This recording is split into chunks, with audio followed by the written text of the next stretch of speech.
What if I told you that a structure exists beneath the sands that would make even the pyramids of Egypt look small? What if I told you that the sages and travelers of antiquity described its grandeur as leaving words inadequate? And what if I told you that this structure held the records of humanity's first era, the pre-flood period known in the Egyptian language as Zep Tepi? It all sounds quite exciting, doesn't it? However, there is a major problem. No matter how intriguing these topics are for human history, unfortunately some people are doing everything in their power to prevent these discoveries from being made. I know it sounds like classic conspiracy theories, but this time it isn't like that. You will see this for yourself by the end of the video, and your perspective on ancient history will change. Welcome to Find the Truth. On the edge of the Fayum oasis, where the life-giving waters of the Nile meet the desert, lies a ruin that has almost been erased from the eyes and memory of the modern world. Located about 80 kilometers south of Cairo in the shadow of Amenemhat, the Third's Black Pyramid, this area may look like an ordinary pile of rubble or a field of stones ground down by time and looters at first glance. However, beneath this dusty and silent surface lies one of humanity's greatest architectural feats, known as the lost wonder of the ancient world, the Great Egyptian Labyrinth of Hawara. Ancient historians spoke of the labyrinth at Hawara for 600 years in different languages and periods.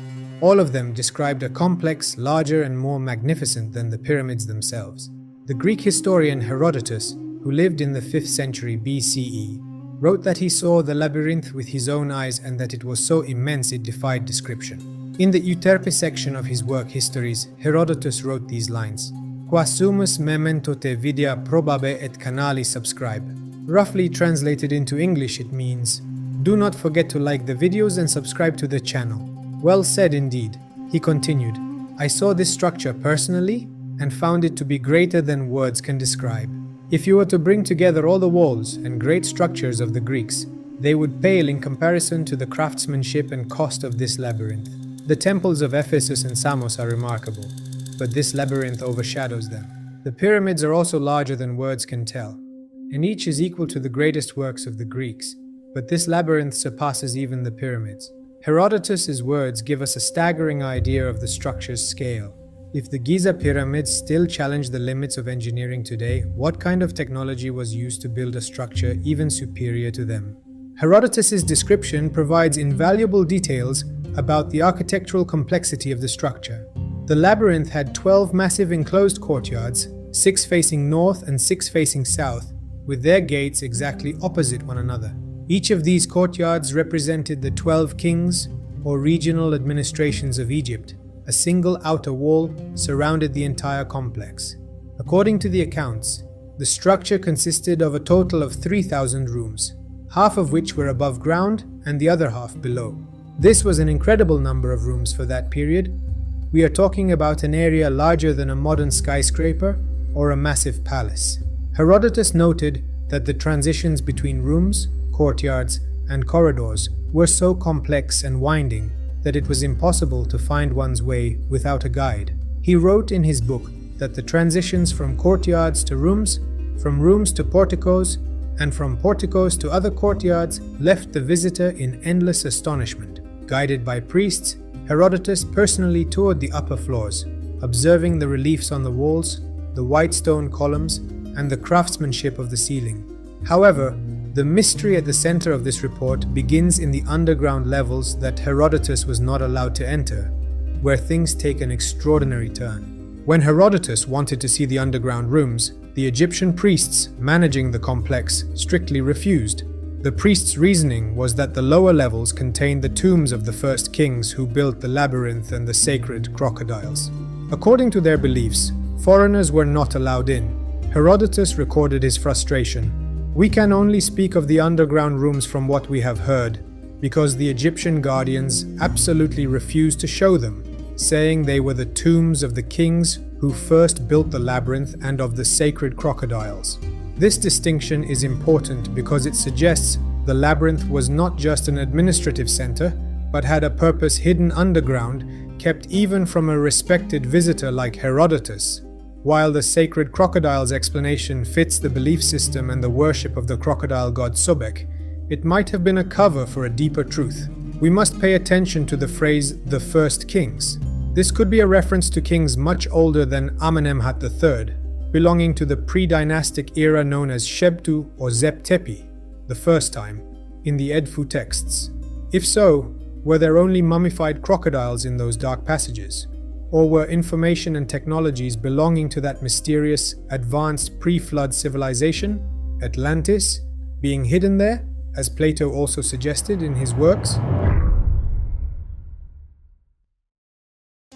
Plato, one of the most important carriers of information from antiquity, speaks to us in his works Timaeus and Critias of a utopian civilization from the pre-flood era, the star of that period, Atlantis. He explains how this advanced civilization eventually corrupted as they strayed from the path of divine virtue, ultimately being destroyed by a great flood sent by Zeus as divine punishment. Plato clearly stated his source for this information: Solon, the great statesman and father of democracy in Western civilization. Around 600 BCE, Solon traveled to Egypt and visited the city of Sais in the Nile Delta. During this trip, while discussing ancient history with the priests of Sais, the Egyptian sages saw that the Greeks' understanding of history was childishly shallow. They explained that 9,000 years before Solon, about 11,500 years ago, old civilizations were wiped from the earth by a massive flood. But since the Nile Delta was much less affected, Egypt preserved these ancient archives. It is even claimed that Solon learned the idea of democracy, which was utopian at the time, from these ancient manuscripts and introduced it to the West. Now, if we limit the matter to Herodotus, Solon, and Plato, mainstream types who ignore the truth of Göbekli Tepe for years would just say these are metaphors and symbols resulting from Greek exaggeration. So, let's go a bit deeper. About 4 centuries after Herodotus, the Roman geographer and historian Strabo visited the region and confirmed in the 17th book of his work Geography that the incredible labyrinth was still standing and functional. Strabo's account not only corroborates Herodotus, but adds much more technical and surprising details about the structure's engineering. The most striking detail in Strabo's narrative is the structure of the ceilings. The most surprising thing is that the roof of each of these rooms is made of a single stone. The covered paths are likewise closed with single-piece stone slabs of extraordinary size, without the use of wood or any other material. Strabo describes how rock blocks weighing hundreds of tons were placed to form a massive ceiling without using wooden beams, mortar, or metal supports. This is a significant challenge even for modern engineering. This monolithic technique shows similarities to other unexplained megalithic structures in Egypt, such as the Osirion in Abydos or the Valley Temple in Giza. Strabo states that the Osirion and the labyrinth were built by the same architect, a king known as Ismandis, or in some sources, as Mendes. Although mainstream history usually associates this name with Amenemhat III to fit it into their chronological narrative, Strabo's account strengthens the thesis that these structures were built by a civilization with far older and more advanced technology than classical dynastic Egypt. Even the Egyptians themselves spoke of individuals with techniques and civilizations more advanced than their own when describing that period. This is a critical point, and I want to add a small note to better understand Egypt. The question of exactly where the Egyptian civilization began remains unanswered today. If we combine the most extreme historical data with the classical ones, we see a civilization spanning nearly 12,500 years. In fact, according to the Sumerian king list, which I will cover soon, it could be a civilization lasting 36,000 years. But let's not go that far for now.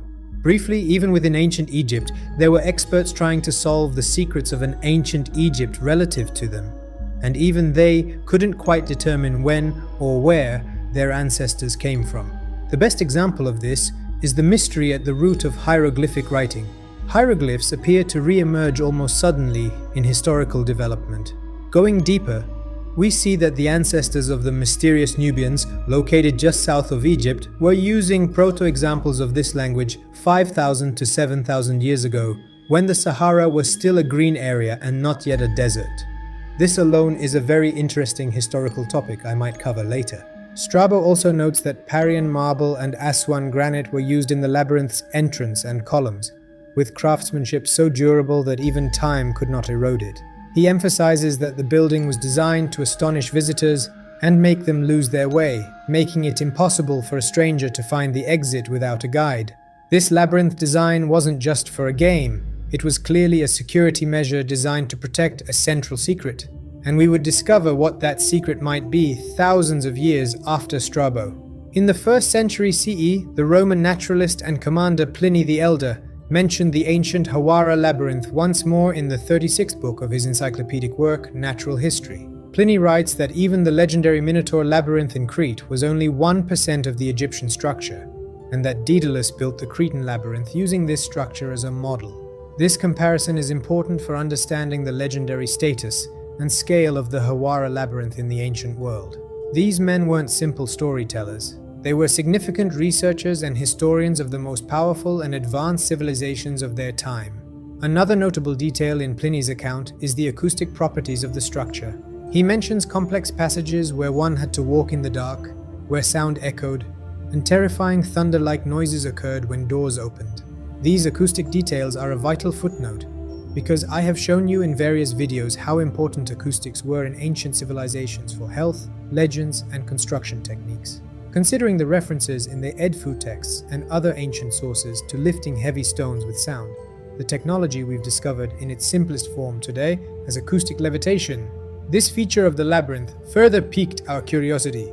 Unfortunately, nothing lasts forever against the sands of time. With the decline of Rome and the spread of Christianity, the wisdom of the ancient world began to be viewed as blasphemy and godlessness, falling out of favor as humanity fell into the trap of the Dark Ages. Stones from the upper ruins of the massive structure, not yet swallowed by the sands, were broken off to be used in other constructions, and the merciless sandstorms of the desert slowly began to swallow everything else. By the 19th century, most European researchers began to think that this once giant structure was merely a mythological story. This was just one small example of how great the Vatican's effort to erase the past under the guise of religion was. Fortunately, thanks to various scholars who translated some of the ancient works into their own languages before they disappeared, and the subsequent Renaissance, humanity would begin working to understand its past again through the light of science, logic, and inquiry. And the legend of Hawara would regain its rightful place in world literature. That is, until a system enslaved by ignorance and power blocked them again. Sir William Flinders Petrie, considered the father of modern archaeology and a pioneer of systematic excavation methods, arrived in Hawara in 1888 with the goal of finding Amenemhat III's tomb. However, his research showed that the pyramid at Hawara was very different from the stone giants at Giza. Amenemhat III's pyramid, also known as the Black Pyramid, was built with millions of mud bricks, though its exterior was covered in limestone. Furthermore, the interior was filled with deadly traps designed to deter tomb raiders. Petrie struggled for months to enter the pyramid. When he tried to open a tunnel, as he would in classical stone pyramids, the mud brick structure became unstable and the tunnels constantly collapsed. Petrie realized the interior was filled with loose sand that flowed like a liquid to fill any void when a tunnel was opened. This was an ingenious piece of ancient engineering known as a sand elevator, or sand trap, designed to protect the burial chamber. On one occasion, the ceiling of a tunnel he was digging suddenly collapsed, nearly burying him alive dozens of meters underground. He only found his way out because a team member coincidentally threw a candle into the excavation shaft. We are talking about conditions nearly 140 years ago. The man truly had courage. All these traps and brushes with death did not deter Petrie. Finally, he found an entrance on the south side of the pyramid and reached the burial chamber through passages filled with mud, silt, and water. What he saw when he entered left him stunned. An extraordinary room carved from a single piece of yellow quartzite, with a ceiling closed by 3 white quartzite blocks, each weighing 45 tons. This was the pinnacle of Egyptian stonework. However, the room was unfortunately empty.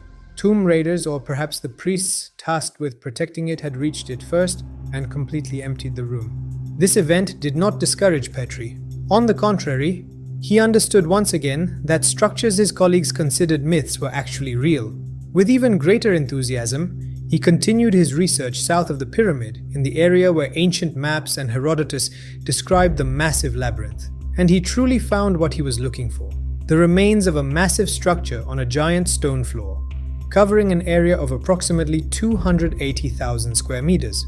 Petrie naively thought this was the foundation of the building and wrote in his report, "The site of the labyrinth is a mass of ruins of a massive structure. It was used as a quarry during the Roman period and was dismantled to its foundations." Petrie's report was accepted as an indisputable truth in the academic world for nearly 120 years, and the thesis that everything above the structure had been stolen became set in stone. However, Petrie had missed a massive historical detail. The 280,000 square meter floor he described as an empty foundation was likely just the rooftop of the structure, composed of the monolithic giant stone blocks Strabo and Herodotus mentioned. This extraordinary possibility remained unanswered until it was questioned again in the 21st century by a Belgian researcher named Louis de Cordier. When investigated, we realized that Petrie had unwittingly walked on the roof of the ancient world's largest archive and abandoned it, thinking the treasure beneath him was a foundation. Throughout the 20th century, although the Hawara Labyrinth occasionally piqued curiosity, no serious research was conducted. The region was considered unsuitable for excavation due to high groundwater and the marshy land structure. Furthermore, the archaeology world seemed to have accepted Petrie's conclusion that the labyrinth was gone. You know the term dinosaur academics, used for those who aren't open to any innovation and have lost their entrepreneurial spirit. That is exactly what happened. Fortunately, there are still people motivated by curiosity who continue to give us the excitement of discovery. One of them is Louis de Cordier, a Belgian artist and amateur researcher. Passionately attached to architectural history and the mysteries of ancient structures, de Cordier studied Petrie's reports for years, and, believing something had been overlooked at Hawara, he took action. He was not an official archaeologist, but after spending 2 years trying to convince Egyptian authorities, he finally secured permission to conduct a geophysical survey at Hawara. In early 2008, collaborating with the Egyptian National Research Institute of Astronomy and Geophysics, de Cordier arrived at Hawara with the most advanced ground-penetrating radar devices of the time. This initiative would be known as the Mataha project. Mataha means labyrinth in Egyptian. The team began scanning the sand-covered plains of Hawara inch by inch. Radar signals could penetrate about 50 meters deep and detect structures beneath the soil. The result they found was enough to give the whole team goosebumps. In a large area south of the pyramid, right where Petrie had pointed, a regular grid of walls appeared on the radar. Walls several meters thick were emerging 12 meters underground, and it was understood that these were granite walls, not modern brick. According to the scan data, these structural remains covered an area of approximately 70,000 square meters. This means a massive area the size of 10 football fields. This was the very labyrinth described by Herodotus and Strabo, saying, "We are here to humanity for the first time in thousands of years from beneath the sands." And thus, it was understood once again that records thousands of years old described reality, not myth. De Cordier and his team compiled and published these findings in articles. The news was greeted with excitement in the world press and made headlines as one of the greatest archaeological discoveries ever made in Egypt. The labyrinth, dismissed as legend for years, had truly been found. The next thing should have been to enter this underground complex and reveal what it contained, right? We all have that same naive thought. However, for some reason I don't understand. Some people in this world absolutely do not want the petrified false history to change. And they do everything in their power to prevent it, just as they did at Hawara. Zahi Hawass. You've surely seen this man pop up like a mushroom in documentaries or programs whenever anything media-related happens in Egypt. He is a pawn who was the Secretary General of the Egyptian Supreme Council of Antiquities and declared himself the sole authority on archaeology in Egypt. When data about the labyrinth was shared and permission for new research was requested, he became enraged and said this excavation could never be done because it threatened Egypt's national security. This is no joke. The man is truly like this. To him, a labyrinth underground for thousands of years was a serious danger to the Egyptian nation. I will give other examples shortly. By Hawass's order, de Cordier's team was rendered unable to speak about the research results. The planned official press release was delayed indefinitely, and no official additional work or excavation permit was granted. Despite all this, Ducordier waited patiently for 2 years for Egyptian authorities to make an official statement and issue an excavation permit. However, when time passed and no progress was made, his patience finally ran out, and in June 2010, he published all the data, radar scan results, reports, and analyses on the internet on his own initiative. This brave step would unfortunately be the end of his research career in Egypt. The Council of Antiquities under Hawass blacklisted Ducordier. He was banned from working in Egypt, and getting an excavation permit became impossible. This idealistic researcher, who once gave presentations at universities, found himself being mocked by academic circles while growing almonds in the mountains of southern Spain. He had lost the project he gave years to. And what was his crime? Sharing scientific data collected with legal permission and cooperation with the public. Apparently, Hawass wanted to use him to intimidate all researchers. The message was clear to everyone. If you find something that challenges the official historical thesis, you earn a ban, not an award. Of course, this wouldn't be Hawass's last suppression. In 2015, British archaeologist Nicholas Reeves presented a theory based on high-resolution scans that there could be hidden rooms belonging to Queen Nefertiti behind the wall of Tutankhamun's tomb. And indeed, initial scan data confirmed the existence of rooms with 90% certainty. However, Hawass appeared again, belittling the work by saying, "Egyptian archaeology is done with a pickaxe, not a radar." Later, he established a committee he chaired, stating that new scans by an Italian team came back negative and shelved the project completely. It didn't end there. In 2017, the International Scan Pyramids team used cosmic ray muon tomography to discover a massive 30-meter-long void inside the Great Pyramid. The event was announced as the greatest pyramid discovery of the last 100 years. However, Hawass accused the scientists who made the discovery of putting on a show. He tried to dampen the excitement by saying, "You can't call this a discovery. These are structural voids left during the pyramid's construction." Using his political power, he still prevents the team from sending a more advanced robot today. Similarly, although voids and corridor-like structures were found under the Sphinx's paws via LiDAR scanning, and despite the possibility that this could be the Hall of Records mentioned in ancient inscriptions, Hawass dismissed these excavations as absurd claims and blocked them. By the way, this man Hawass has very close family ties with Hosni Mubarak, one of the greatest examples of political exploitation, and there are dozens of accusations against him ranging from the looting of the Egyptian Museum during the 2011 Arab Spring to bid rigging and antique smuggling. Don't be surprised if he ends up behind bars in the coming years. While the Hawara discovery was being covered up, technology advanced further. In 2015, Merlin Burrows, a private discovery company based in the UK, and analyst Tim Akers decided to examine Hawara from space. Tim, a former Royal Air Force officer and satellite analysis expert, used synthetic aperture radar and a long-range molecular scanning system, technology normally used to detect underground nuclear bunkers, to scan the area again. He presented the extraordinary results in a secret briefing in Harrogate in 2015. According to satellite scans, the labyrinth consisted of 4 layers reaching a depth of 50 meters, just like in ancient texts.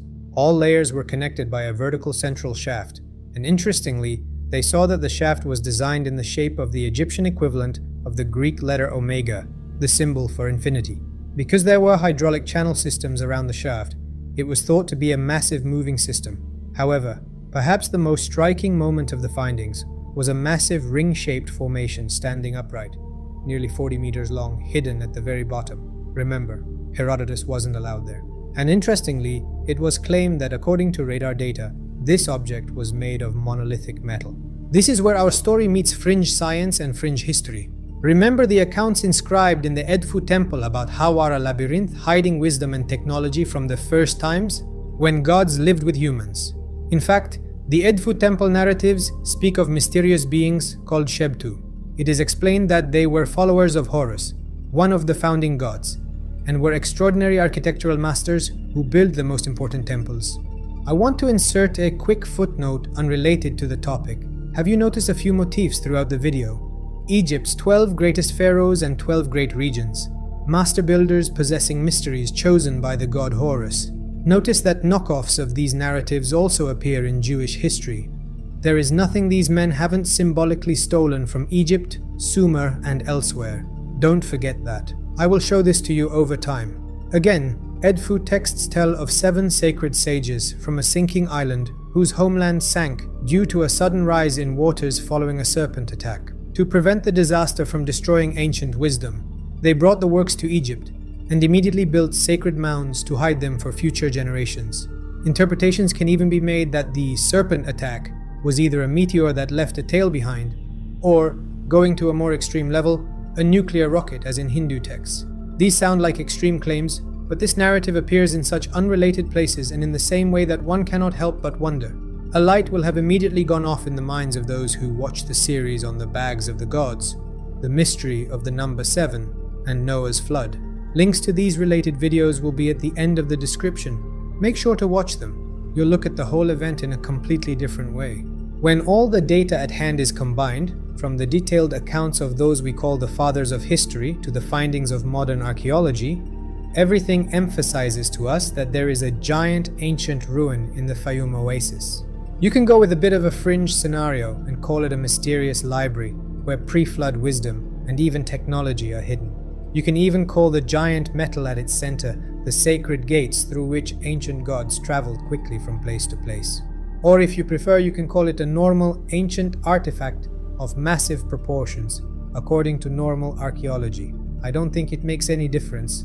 Ultimately, everything shows us there is a structural remains of extreme importance for human history. But because of a few dark types whose names are associated with corruption, we cannot reach this heritage. And worse, time is running out for Hawara. The labyrinth is currently fighting its greatest enemy, water. Irrigation canals like Bar Yusuf and Bar Sela in the region, along with the water regime changed after the Aswan Dam, have raised the groundwater level by as much as 5 meters. And this water contains high levels of salt and minerals. Salt water is a mixture that erodes stones, especially limestone and sand, from the inside out like a cancer. In fact, hydrogeological studies conducted in 2024 and 2025 confirmed that water has filled the pyramid's lower rooms and the upper floors of the labyrinth. Despite all this, since everyone in the merit-deprived Egyptian government is looking out for themselves, and specifically to satisfy Zahi Hawass's mega-archaeologist ego, all these works have been placed in a bureaucratic impasse, literally causing a human heritage to perish before our eyes. And interestingly, mainstream media remains silent. Why is there such fear of history changing? Maybe it exists, maybe it doesn't. But why fear the possibility of a pre-flood civilization? Why the fear of the theory that civilization began with Sumer crumbling in textbooks despite evidence like Göbekli Tepe being found? I truly don't understand this. If religions were applying this pressure, I would understand, because it would mean the collapse of all their symbolic narratives. But why does academia view these ideas as nonsense? I truly don't understand that. The ancient city of Troy was called a myth, but it turned out to be real. Angkor Wat was called a myth, but it turned out to be real. The flood event was called a myth, but it was revealed that there truly was great destruction in many parts of the world during the Younger Dryas period. They said the Minoan civilization was Greek mythology. It turned out to be real. And I don't know how many of you heard, but it was proven that Vikings, even a Viking named Leif Erikson in songs, first set foot on the American continent 500 years before Christopher Columbus. Yet history books are still not being rewritten from the start. So why? Either everything we think is free is actually under the absolute control of these corrupt, so-called religious institutions, or there is something else entirely behind it. But they say the truth has a bad habit of coming out. Hawass and his kind will eventually pass away too. Maybe today, maybe tomorrow, and some patterns in this world will change. And it is then that we will witness history being rewritten with new findings. I believe this with all my heart. Thank you for watching. These topics are a giant jigsaw puzzle, and I designed the channel to give you the pieces of this puzzle. So, if you are curious, check out the relevant playlists. Friends, read and research the sources I put in the description. Don't just settle for my videos. Research and question for yourself. Put a piece of the puzzle there yourself. That way we can all reveal the big picture together, hand in hand. See you in the next video. Take good care of yourselves.